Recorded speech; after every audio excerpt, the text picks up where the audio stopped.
This is a Reconstruction Radio production. Please visit garynorth.com/freebooks for a PDF download of this book and for many other great Christian books.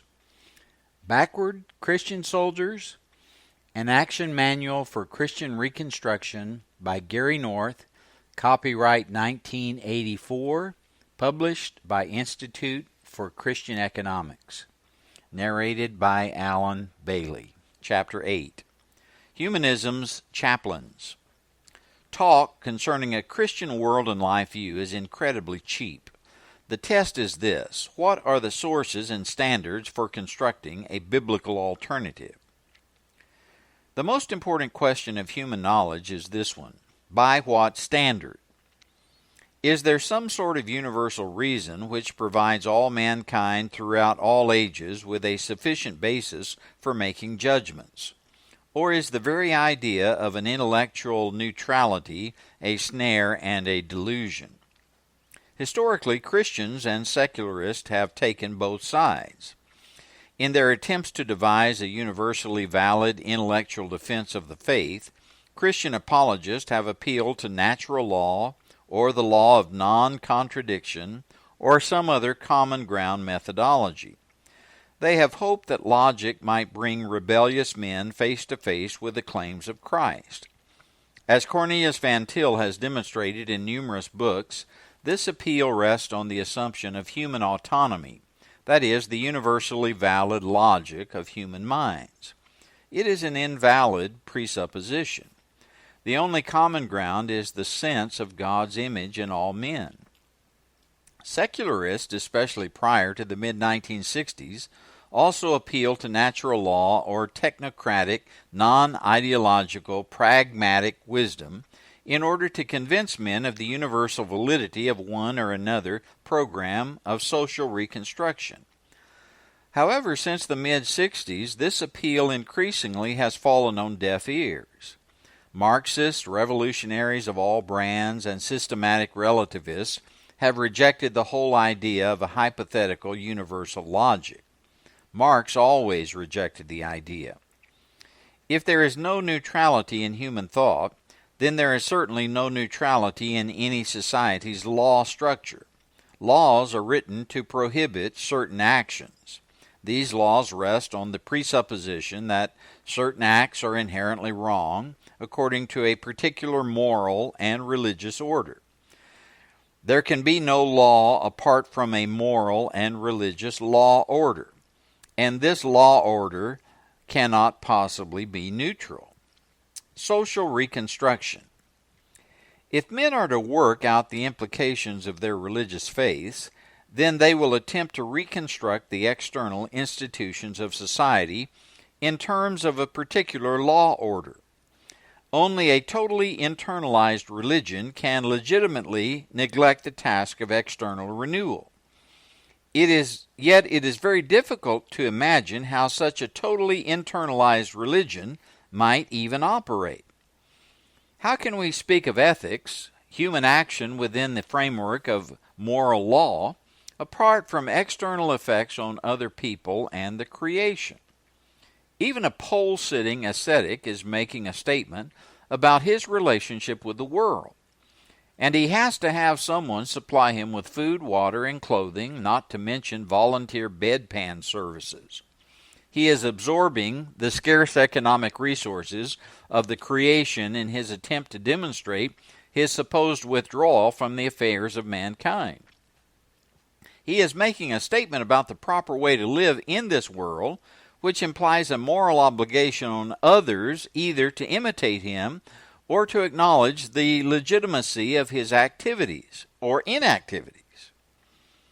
This is why it is impossible, or at least extraordinarily difficult, to imagine an ethical system which has no vision of social reconstruction, no blueprint for society at large. Yet it is popular today within Christian circles to make grandiose pronouncements concerning the immorality of grandiose pronouncements regarding society. No creed but the Bible, no law but love, we are told. A rigorous creed to be sure, And from this presupposition, men have created systematic ethical systems justifying retreat. The pilgrim motif replaces the Christian soldier motif.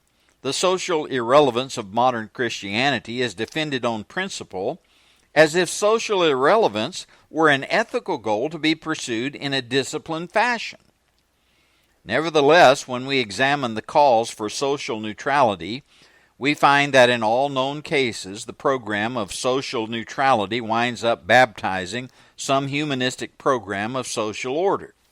The Christian is told to make his peace with one or another non-Christian social order. The Christian is told to refrain from actively opposing and then replacing the prevailing social order. Christians are in the world, a geographical identification, but not of the world, a spiritual identification. The question is, should Christians attempt to subdue the world in an attempt to make it conform more closely to God's guidelines for external institutions? More to the point, are there biblical guidelines for social institutions? If not, have we not asserted a fundamentally demonic universe, wherein neither we nor the devil may be judged for our actions, since we have violated no godly standards? In short, isn't the argument for neutrality in any sphere of human thought or life, an argument for autonomy? Isn't it an assertion of some universal King's X, an ever-growing area of human action or inaction, in which God may not legitimately bring judgment precisely because he has no standards of actions that apply? Isn't the idea of social neutrality a defense of the idea that man and Satan can live beyond good and evil? Reconstruction.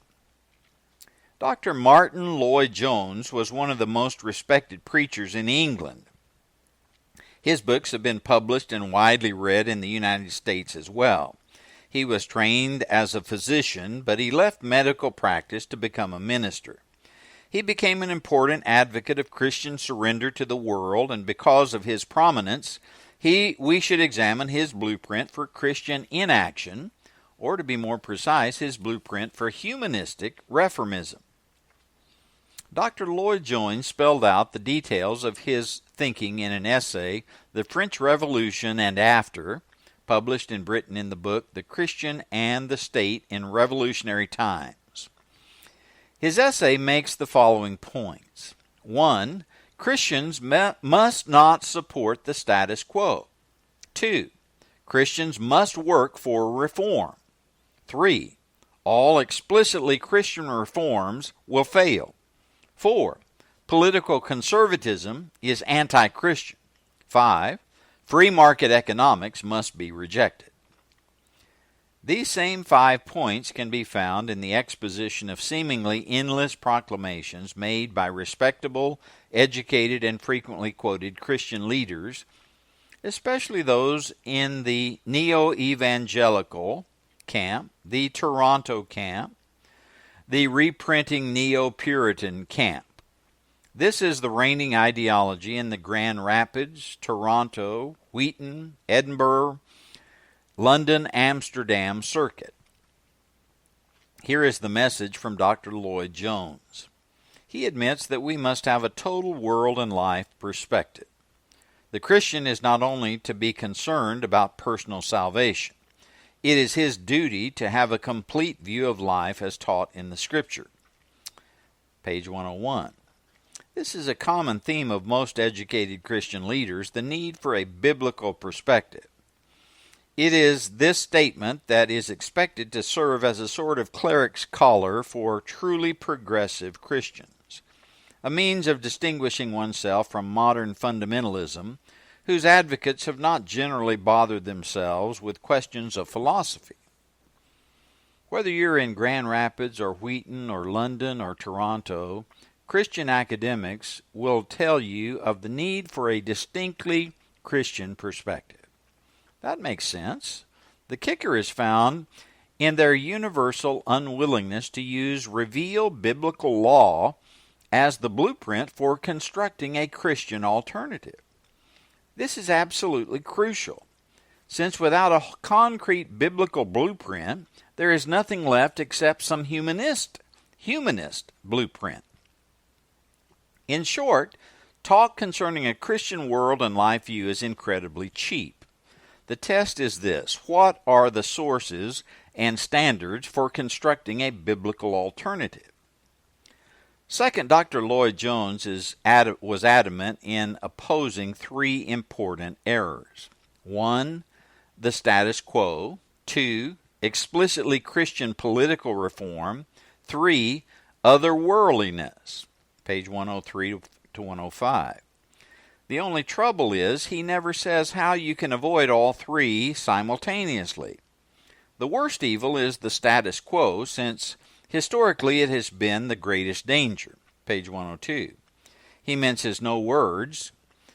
For some strange reason, one of the greatest temptations to a man who becomes a Christian is to become respectable. When he becomes a Christian, he also tends to make money, and if he makes money, he wants to keep that money and resents the suggestion that he should share that money with others by means of taxation, etc. Looking at history, it seems to me that one of the greatest dangers confronting the Christian is to become a political conservative and an opponent of legitimate reform and the legitimate rights of people. Page 103. Here we have it: the evils of political conservatism. He recognizes that there is a tendency for Christians to make money. Sadly, he refuses to speculate concerning the reasons for this tendency to exist, and exist it does, Deuteronomy 8 and 28.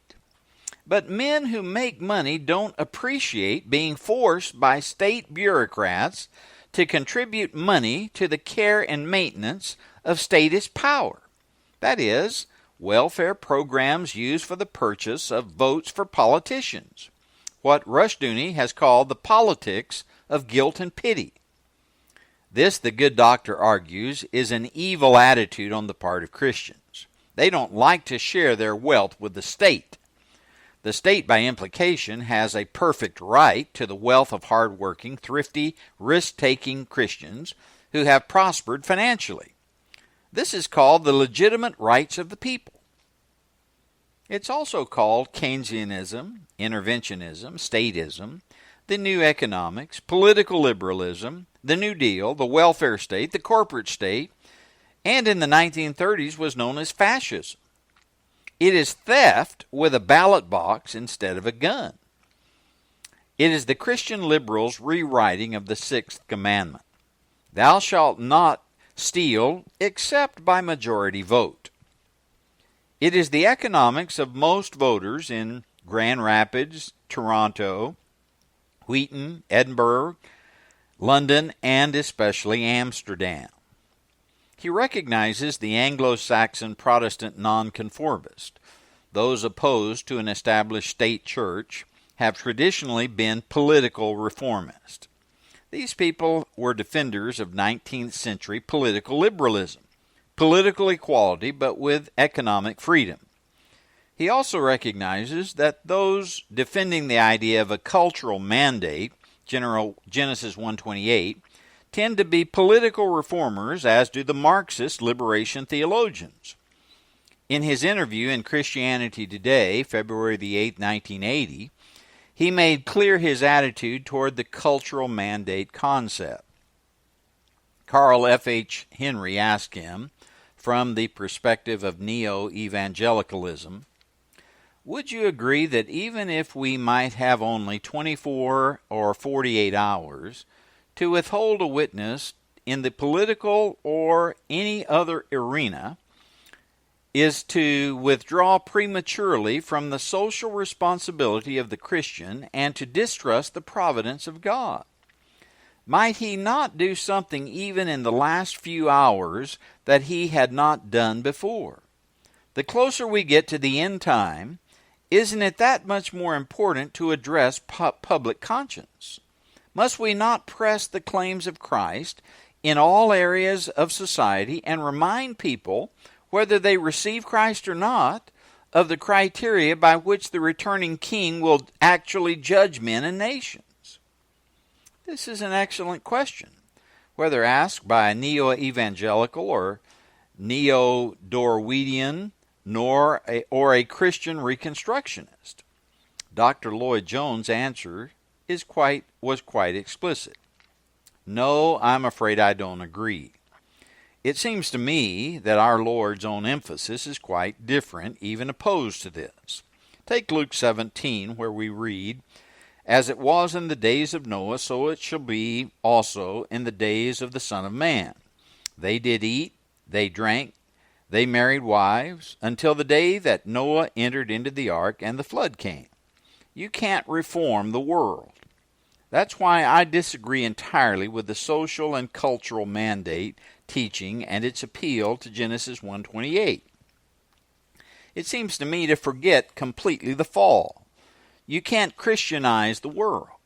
The end time is going to be like the time of the flood. The condition of the modern world proves that what we must preach more than ever is escape from the wrath to come. The situation is critical. I believe the Christian people, but not the church, should get involved in politics and in social affairs.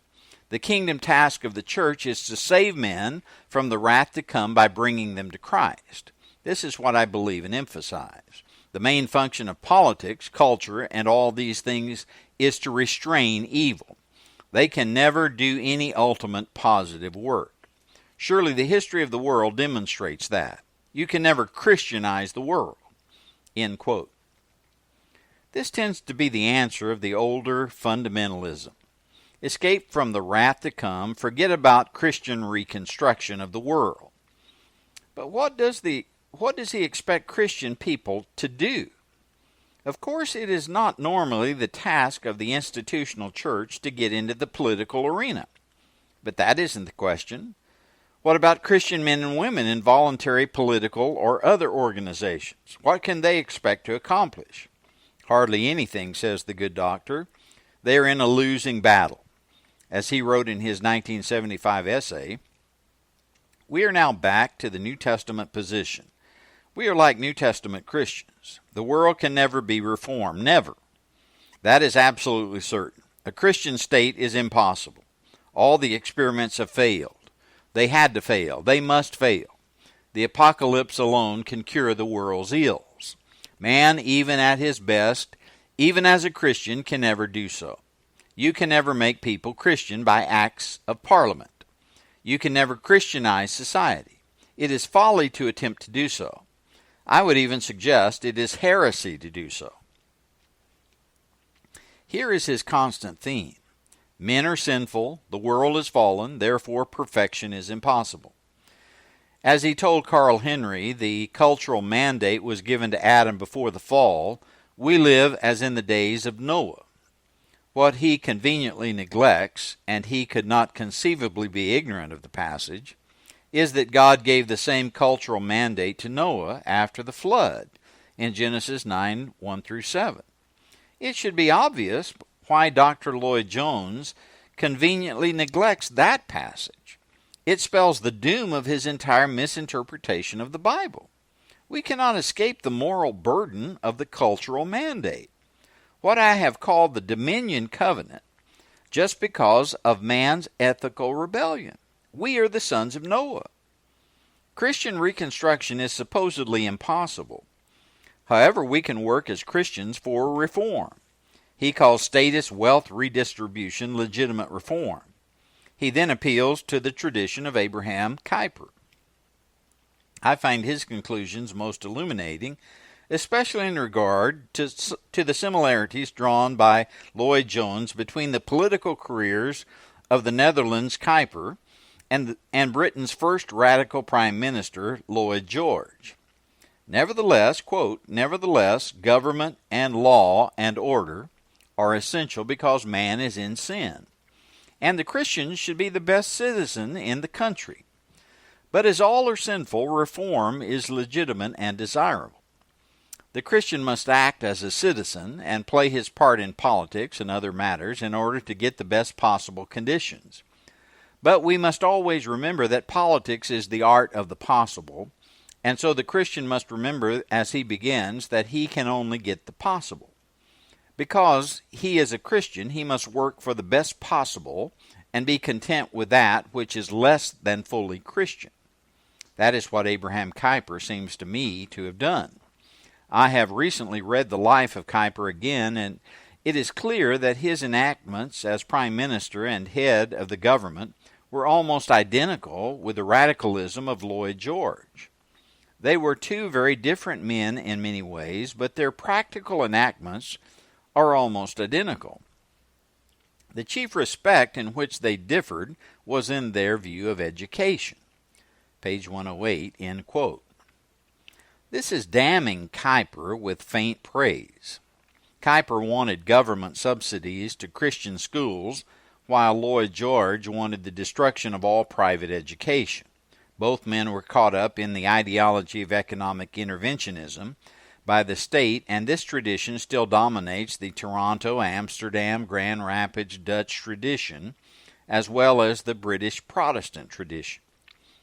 Yet there is almost nothing in the Old or New Testament to warrant such a view of the state, which is why these Christian defenders of the welfare state are unable to appeal to a body of biblical doctrine which might support their position. So we are told individual action in support of the welfare state is valid, but reform in the name of Christianity is by definition impossible, and therefore invalid, since politics is the art of the possible. He makes himself perfectly clear. We have no hope. Quote again, I now come to what to me in many ways is the most important matter of all. I suggest that this is the main conclusion at which the conference should arrive. The Christian must never get excited about reform or about political action. That raises for me a problem with respect to the men of the 17th century and other times. It is that they should have become so excited about these matters. I would argue that the Christian must of necessity have a profoundly pessimistic view of life in this world. Man is in sin, and therefore you will never have a perfect society. The coming of Christ alone is going to produce that. The Christian not only does not get excited, he never pins his hopes to acts of Parliament or any reform or any improvement. He believes in improvement, but he never pins his hope in it. He never gets excited or over-enthusiastic, still less does he become fanatical or bigoted about these matters. Page 108, end quote. We must be pessimistic. Why doesn't he say, we just ought to be? Then, given this pessimism, we have to face a pessimistic reality. We can never expect perfection, therefore reform is impossible. We can work for it, but we should never get excited about it. Here is counsel of despair, the psychology of defeat. Here is also verbal tomfoolery. What if I were to use this same line of reasoning against the legitimacy of the institutional church? First, we know we can never see a perfect church prior to Christ's second coming. Second, we should not get enthusiastic about church reform. Third, a Christian never puts his faith in church courts or synods or whatever, since the church can never be perfect anyway. By equating Christianity with perfection, Lloyd Jones thereby emasculates applied Christianity. He negates institutional reform in the name of anti-perfectionism. The same syllogism, if applied to the institutional church, would destroy the institutional church, just as surely as it destroys the idea of a Christian social order. The premise, pessimism, is wrong. The goal, earthly perfection, is not what we have in mind, and the means, biblical law, is totally ignored. Establishment religion. What Lloyd Jones wants is simple, the triumph of irrelevance.